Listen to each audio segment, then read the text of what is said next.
Okay, so we have the RockPals unboxing. It's a electronic fridge or cooler. It's a fridge freezer, I guess you could say, portable cooler.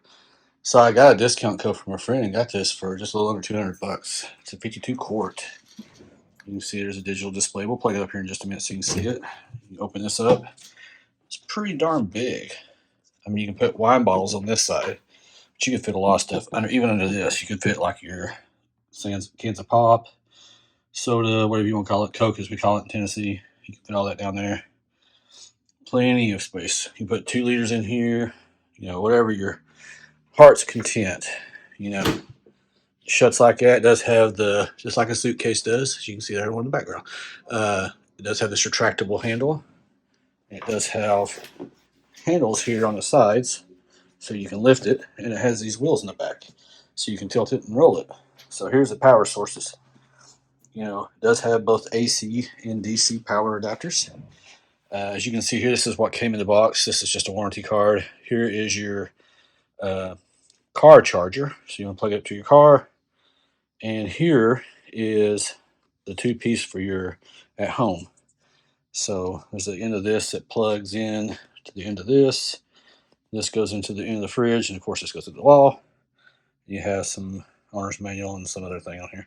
But anyway, I just want to kind of show this to you guys real quick. So we do got this thing plugged into the wall here. It's going all the way over to the outlet.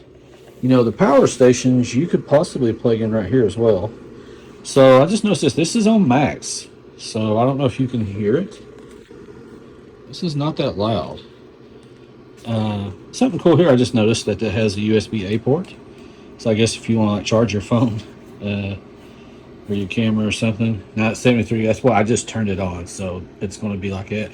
You just hold that power button down for a few seconds, it comes on. Adjust temperature here, and you can hit settings. You can go to eco or max. So like right now we have it on 32, so we're going to leave it on there and see how this thing works. Like I said, seems to be a pretty nice quality so far, quality product so far, so we'll see how this goes.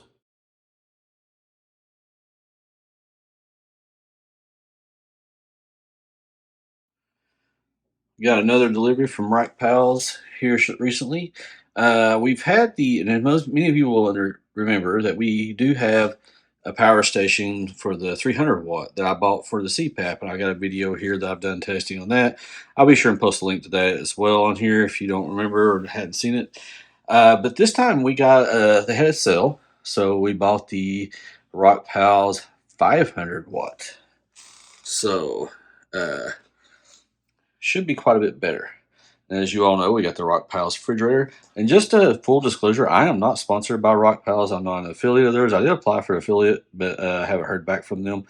Probably not going to get it, as my assumption. But anyway, I'm not making money off this at all. This is a brand that I've used recently and I've had good luck with, so I'll continue to use them. Just so you guys know. So I am going to the Woodward Dream Cruise this coming weekend, so I plan on using this in the back of the Bronco. So my plan is as a test, I've got this thing fully charged up, and once I get everything loaded in the truck, I will turn this thing on strictly using RockPals, just to see how long it lasts. With this refrigerator slash freezer, we're just going to set on like 32 degrees, around 32 degrees, maybe a little higher, a little lower. It depends on if the drinks start freezing over or not. And we're going to leave it on there overnight, all the way there and on the way back. And we'll just see how long this thing can hold it. And of course, when I go overlanding here in Core here next month, we will use this as well. But I'll also recharge this in the back of the truck as I'm driving. So we'll see how that works to see if this would be sufficient to use for this refrigerator on a long trip as well. But that video, that will not be a dedicated video. You guys can kind of just follow me on Instagram, and I'll update everybody on it to tell everybody how it performed. But for this purpose and this testing, we're just going to see how long this thing lasts powering this 50 quart refrigerator. So should be interesting. This will definitely come in handy. I will still keep the 300 watt version for CPAP usage. depending on where I go camping at. So I think this is a good opportunity to have some good power backup. Also, well, here at home. So if the power goes out here at our house, my partner and I sleep in the same bed. So, and I have a CPAP, so I have sleep apnea. So this, as well as the 300, could serve as backup power sources for us whenever we have a power outage. Hopefully those don't happen too often, but still it's just nice to have that security of knowing that if it does, you do have a backup. So stay tuned. We'll get you out in the car here in just a minute to hook this up, and then we'll be on our way to Detroit for the Woodward Dream Cruise, and we'll give you some footage on how things go. All right, for quick size comparison, the one on the right is the 500, the one on the left is the 300. As you can see, the 500 is slightly bigger. It's also slightly heavier, which is to be expected.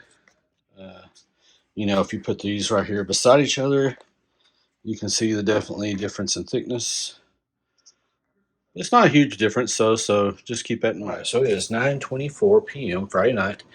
As you can see, it's 100%. Got the output on here, and we have this set to 32. So we'll let this cool overnight.